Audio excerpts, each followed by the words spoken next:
So yeah, I feel like Winding God, like I see him get punished the least out of Bannerman players in terms of playing like the curve that happens.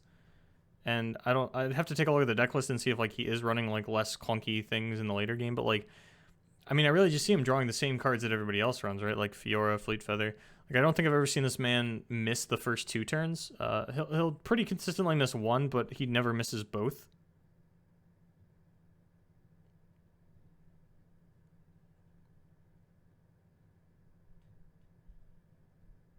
Feels like he always has Badger Bear on 3 too, but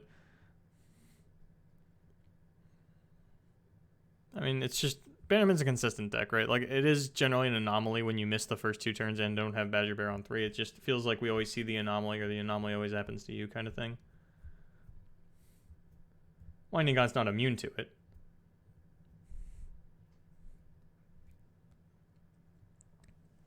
I've actually started to really pick up my opinion on just 3 attack or 3 mana 4 attack units. Shaw Hunters is a card I've been on for a while, but is even starting to extend to things like potentially Scale of the Dragon, the 3 mana 4/2 that makes the +3 health spell in hand.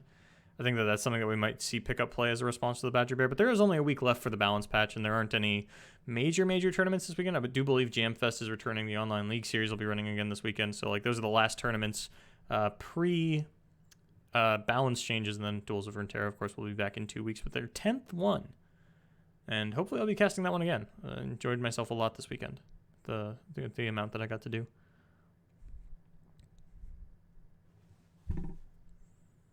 But yeah, I don't like. This is the problem with VOD reviews, right? Is like in like MOBAs and shooters and things like that. Like you can talk about positioning in the early game and like how that affects things, but like in card games, especially ones like this and like matchups like this, it's like, well, he played his 1-drop. There was no other play, so that's good. He missed turn 2, but he didn't have a play, so that's good. Maybe I should just start these on turn 5 unless something massive happens in the early game. Because I feel like so far it's been coming down to like one play that I either super don't agree with or that just like I didn't see, like changes the course of the game.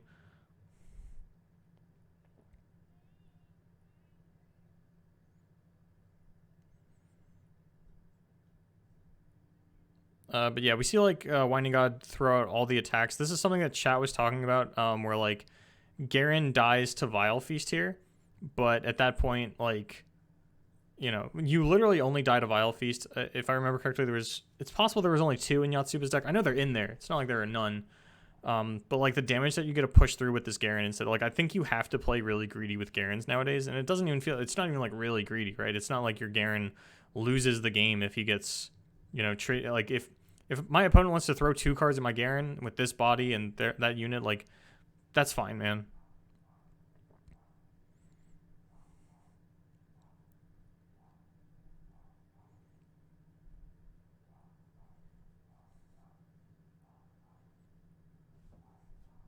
And like Yotsuba really, like these sea monster decks haven't been impressing me that much. Like I feel like people are really scared of this deck. Like it's a boogeyman type deck, but I feel like it's borderline inconsistent. Like if you can just like, I'm not even like I don't want to sit here and turn this into like an analysis on how to beat sea monsters, because I feel like I'd mostly be talking out of my ass.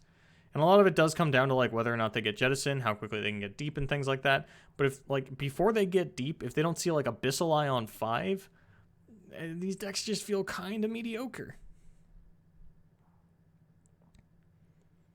And I do like this, like valuing the health on the Garen, because like Grasp of the Undying is something you can reasonably play around. And if you like, as long as you get the upgraded Garen so that all of your Garens are upgraded from here on out, like you feel great about that.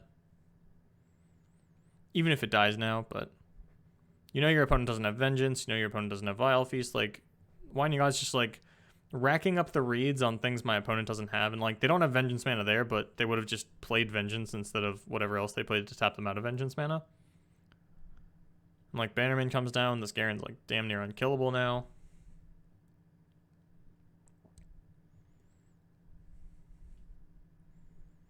And Yotsuba hasn't even had like any positions to bluff really. I think this was the one that everybody had problems with, where like they really didn't like the attacks because it just works out so well for Winding God, which obviously like it does, and you know there's a chance that it was a bluff, but it felt like a pretty weak bluff. Like attacking onto the Badger Bear you're not really like, okay, you got my Grasp of the Undying onto my Badger Bear. Like, you 2-for-1 onto my Badger Bear with a pretty impactful early game unit as well as one of your removal spells. And like, I just have single combat for the punish. Like, obviously we're trying to get me to block Garen with that and play stat efficiently here, but you already told me you don't have Vile Feast, so there's no reason for me to drop my Badger Bear. Like, my Badger Bear going to 1 health doesn't matter, because you're not going to like Withering Wail there. You're going to wait until after combat, and then I get my Bannerman down, so like it's even safe from Wail. And like, now we just see Winding God with a massive open attack. Open attacking is kind of not great here. You do push a lot of damage, but your opponent does run Ruination. You're kind of low on cards. You can probably push through a win this turn with Bannerman and the other guy. And we've shown Winding God, like, Winding God has shown a consistent disrespect for the Sea Monster's ability to set up. And since you do have a lethal opportunity this turn, especially if your opponent only plays 1 unit, because you do have Fiora,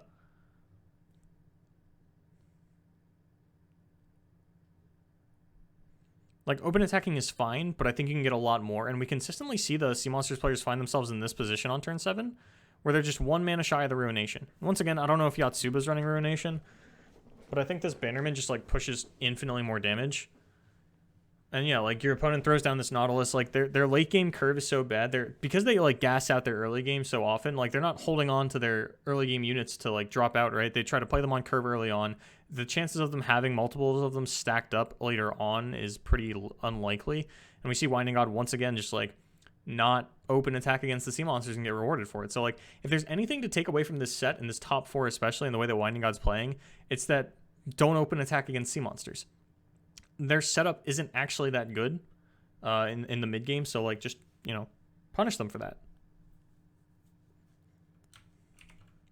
We see it work out like beautifully for Winding God here. So like, that, if there's anything to take away from the analysis, it's don't open attack into Sea Monsters.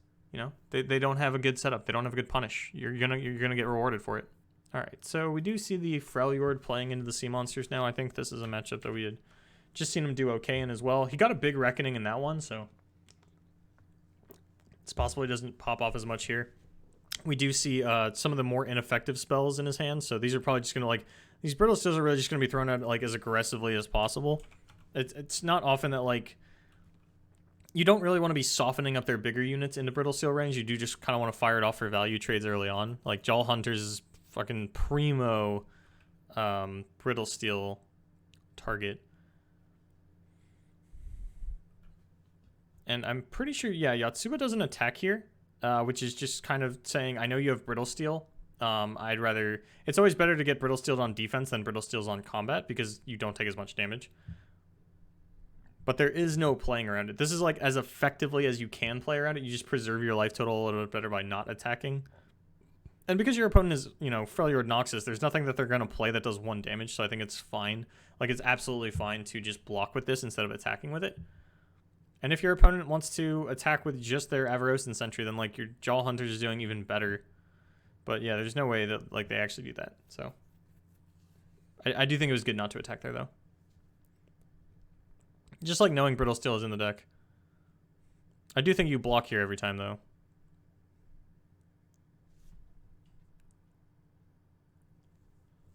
The Maokai block isn't even bad. Like, you don't want to sit here and just let this thing hit you forever. There's not... You know, unless without Withering Well, you're not going to accidentally clean this up, and you definitely don't want to spend a spell on this. Like, I see people save health on their units all the time just to like Vile Feast a Avarosan Sentry, and it's like, what are you doing? You don't want to trade a spell for a card that's going to draw a card. Just trade some stats. There's not a lot of punish in the way of stats from this Freljord deck. Like, they're either going to play a big challenger and kill it, or... Because, like, there's no damage-based removal, right? There's no executes coming out of this list, I think.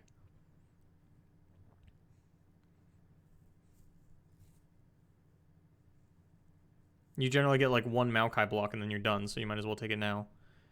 And here we just see like xYotsuba being stat efficient. We're actually going to see like another Brittle Steel get a lot of value. And I think it's reasonable to attack. Like, it's fine to read the 1 Brittle Steel. Reading double Brittle Steel is like, it's kind of a grief.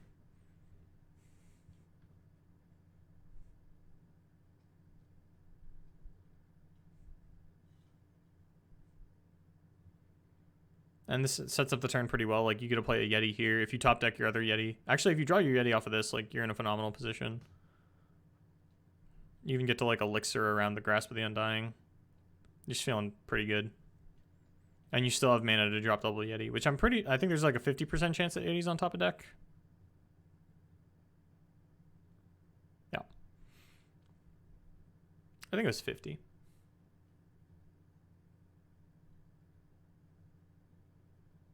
Or maybe it was, I think one of the trappers was played this turn actually. It was probably less. Yeah, it was probably less. Oh, and we just see triple Trifarian Assessor. Oh, fun. Fun for Yotsuba. And yeah, like, honestly, the Avarosed Trappers just, like, are applying so much pressure here. Devour Sea Monster comes down, that doesn't fucking mean anything. Like, this is as punishing as not open attacking gets, and it's a pretty weak punish. Actually, I think I prefer open attacks there, because, what's it called? So, I do prefer open attacks on that turn because your opponent only has a Maokai, and any dude that they make is 2 guys, so, like, it is impossible for you to actually get more value out of not open attacking.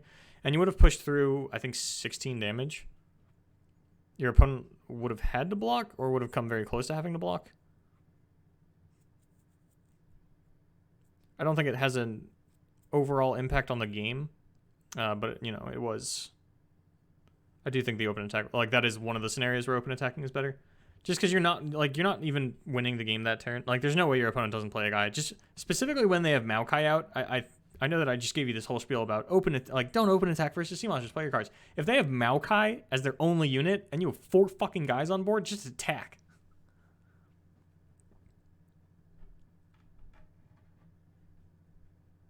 Yeah, like this poor Maokai sapling doesn't do anything. Yeah, you challenge a Yeti so that it trades onto this, but you would have to assume that with Nautilus coming down, we're planning on going deep.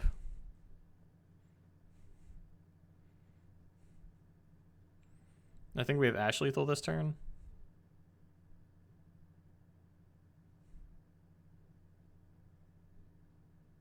Yeah, 4 away from deep, so Jettison does it. Salvage does it. Reckoning looks juicy, but if there is a Jettison or Salvage, then like you just get hard-bodied.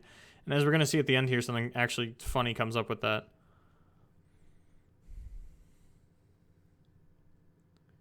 I think there's no way that you don't play Ash this turn, so I do think playing Ash first is fine. Yeah, like your opponent going down to 1 card is kind of insane. And then as we'll see, Yotsuba actually thought that this would put them at deep because they're at 19 cards, and this tosses 2, and this tosses 2. The problem is that this adds 2 treasures to your deck at the same time that it tosses, so you actually go to 17. Or, sorry, you stay at 19, and then you go to 17. But, like, Winding God still has to be cognizant of Jettison, right? And then, as we're going to see in a second here, Yotsuba actually messages him asking if it's a bug that he didn't go deep.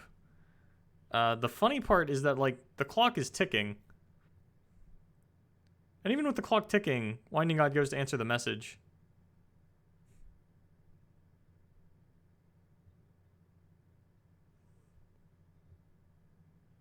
This means APM is insane. There's like 3 seconds left to make a decision, or like 5 seconds left to make a decision. Plays the Glory Seeker just to, like, enhance the amount of time to make this decision.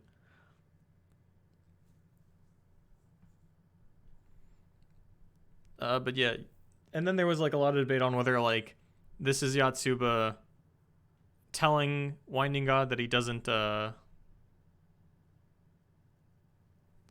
a debate on whether or not this is Yotsuba telling Winding God, "Oh, I don't have Jettison and my shit bugged out," or if it's like the next level bait of, "Oh no, my cards didn't work as intended." I've definitely done that before. I think there was when I was playing in Force Will Nationals last year.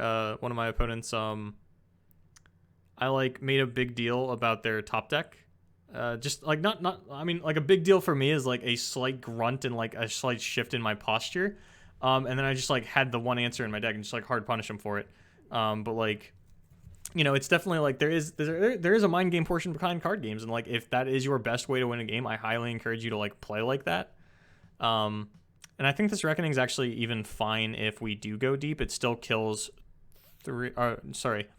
I forgot that it would kill our own thing. So if there is a Jettison there, then, you know, it kills 2 of our opponent's things. So they have 3 guys, and then I have 4 guys.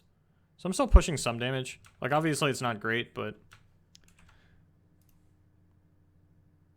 But yeah, so that is how Winding God won Duels of Runeterra 9. As I said, they'll be back in 2 weeks, and I'll be casting for them again, I hope, because that's something I do now. For those of you that have been following my journey towards becoming a Legends of Runeterra caster, I am currently on the casting roster for Duels of Runeterra, as well as the Online League series.